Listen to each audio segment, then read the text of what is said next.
What's going on? Mike Neumann here with Inside Natural Bodybuilding, the conclusion of the pre-judging here at the 2013 ABA Natural Illinois. Another successful show put on by John Hansen, Kim Nona. They started right directly on time, and the show got over a good time, so we got a good break in between the morning show and the night show finally. So it's a good deal here, so come check these shows out. Check out naturalolympia.com for what John's got coming up. And what I like about John Hansen's shows, I've been coming to both of his shows every single year for the last 5-6 years now. You never know who's going to show up in attendance at these shows. He's got quality competitors, great competitors, competitors you guys all know, but the people that come watch the shows are the people I like to talk to. Now, I've been seeing this guy here, Tiger Pulliam, on Facebook for quite some time. This guy does a ton of stuff in bodybuilding, natural bodybuilding, and I'm glad I got to meet him in person here. So, Tiger, I'm glad I got to run into you. Here we are at the Tiger Pulliam booth. But, Tiger, what do you got going on in the world of bodybuilding this year? Well, right now I have a show coming up September 14th at the Harold Washington Cultural Center. That's in Chicago.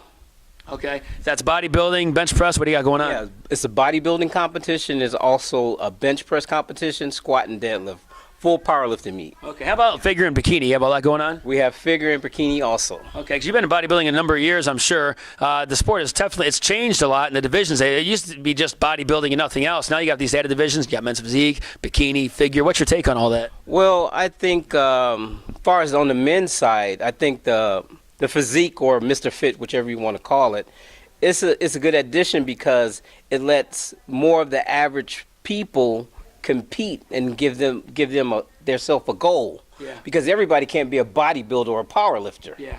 But a lot of people can get the beach body. That's easily obtained. Yeah, I think that's great because it gives other competitors a chance to compete on a stage that otherwise wouldn't have been able to compete, and that's great. And I think it's making the sport grow, and it's going to bring more attention to the sport as well. And you got the T-shirts here, and you're based out of Chicago. I see you're not sanctioned by an organization. How come you're not a sanctioned bodybuilding show? Well, I just support the sport of bodybuilding. The thing with the different sanctioning organization, they don't like this organization, they don't like that organization. I'm a neutral guy. I like all organizations. Yeah. So in my competition, you can belong to any organization and you can compete in it with no problem. Yeah, and I like to hear the sounds of that because, I mean, we need more guys that think like that because it seems like we try to get one big super show on one big stage. We can't get the organizations to agree on a variety of topics, and that's why it's not taking place. But what's the website they can go to check out your next event? Well, right now you can go to Facebook and just look up Tiger Pulliam, just like my name say, and it'll have all the information about the upcoming show. And then just check your local gyms. Okay, and there you have that. And another guy that I'm running into here at the ABA Natural Illinois, just here checking out the competition. Like I said, you never know who you're going to see here as a spectator. Well, a lot of you guys know who this is. He's a little bit controversial. We're going to get him on video today to maybe stir the pot up a little bit. Ladies and gentlemen, I bring to you the Chicago kid, Darin Steen. Darin, what brings you to the show today? Controversial? Did I say that? All right. That's probably a better term. I don't mind that term, but unpolitically correct. You know, just wanting to say what's on my mind. Yeah. Never in a demeaning or condescending way to any fellow competitors because I really respect any competitor. Yeah. But I just want to get what I believe out, and I don't hold it back too much. I like the sound of that. Unpolitically correct. That's good, and I like being that way myself. Nonetheless, you got some plans going on this year. The last year's plans didn't take place the way you would have liked to them have. Maybe just events transpire, and you just can't have any control over that. But this is a new year. You seem to be fired up again. What plans does Darin Steen have in 2013? Well, I'm going to come into the PNBA. I'm going to do the Universe in 21 weeks from today, August 31st in Chicago. And then I'm going to do the Olympia, and they moved it to San Diego. Yes.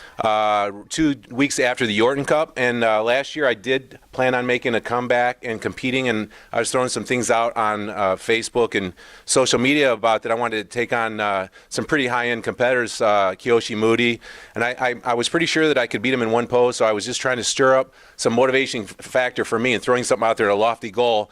And that's sort of my style. You know, everyone's a little bit different depending on what their personality is. Some guys like to stay covered up. They don't like to tell people the show they're getting in. Yeah. But what works for me, what makes me do better, is when I set my goal and I sort of put it out into the world, into the universe, and I speak it, and maybe I'll try to bet somebody, and that's what drives me. And it came back to bite me a little bit last year because I threw it all out there, and then I had some life events. I had a back injury, and I had some personal issues that were really, really hard to handle, and I had to withdraw. I do not like to compete at less than my best, and so I had to make a decision. So I had to eat a little bit of crow last year, but this is a new year. Yeah, well, I'll never forget the KyoshiMutiChallenge.com website you created. That was just classic. I'll never forget it. That was great. Okay, and this year, I see you threw a challenge to John Hansen as well, because you might step on stage with John Hansen. As I don't know what his plans are. We haven't talked to him again, but I think he might have one more fight left in him as well, and you could run into him at the Natural Universe. Both you guys come from Illinois, both been in the mix for almost the same amount of years. John's gotten his name out there more because you spent all those years as a UPS driver. He's been in the industry. The last few years, you've really gotten your name out there now.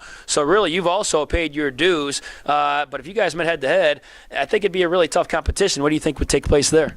I did make the comment that I thought John was retiring. He came right back at me and said, "Who said that?" So I believe he does got another year left in him.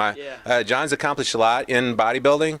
I'm not for sure. I know he won the Masters last year. I'm not going to compete in the Masters. I'm going to compete in the Open. And so if John wants to go ahead and compete with me, I'd love to compete with him, but he's going to have to compete in the Masters because I want to go against the boys in the Open, the Kyoshi Moody's, the Cleveland Thomases, the Ricos, the Australians, the best of the best. Yeah, let's talk about that because if you're going to run into these guys, especially Cleveland Thomas, probably a couple times this year because he says he's doing the Universe. He's going to have to do the Universe to qualify for the Olympia. What do you think you need to do? What kind of package would you have to bring to the stage to compete and beat the likes of Cleveland Thomas? Oh, my God. I mean, these guys are truly the best in the world at what they do. They have done so much more and have so many more accomplishments and accolades than I have because they've been doing it full-time for 15, 20 years. They're the best in the world. They truly are. I'm up and coming. I mean, I've competed for a long time, but like Mike said, I was a UPS driver for years. And I pretty much just started coming on in the last 3 years at the age of 46. I turned 48 in June. Yeah. I'm competing with 40, 45-year-old guys. I don't let a number limit me. I know Kyoshi's talking about, I hear him say about 3 or 4 or 5 times that he's getting a little worn out, a little bit old. I hear that word a lot with him. I feel really young. I think I'm going to peak in about 4 or 5 years, maybe around 54, 55 years old. And you know, what am I going to have to do? I've been putting my nose to the grindstone about as hard as anybody can, working smart and hard 24/7 for about the last 30 weeks. I got another 21 to go. I'm making improvements at a massive rate. I learned a little bit about my body and how I could eat more starchy carbohydrates to fuel my workouts. I know it's hard to believe, but I'm 15 pounds heavier than I've ever been and leaner at this point in my competition, which is very, very exciting to me. And if it all comes down the way I think it's going to come down, if I keep making the progress, I really think that I can place in the top 2 or 3 with the best in the world, and that's real exciting for me. Yeah, I think you're right up there. You certainly got one of the best backs in natural bodybuilding, so you made an accurate assessment there last year. Your back has always been a strong point for you, and everything else is catching up this year, so hopefully we see the best Darin Steen and bring that conditioning, and you could land in the top 3, even over the likes of a Justin Figueroa if you brought that conditioning, because he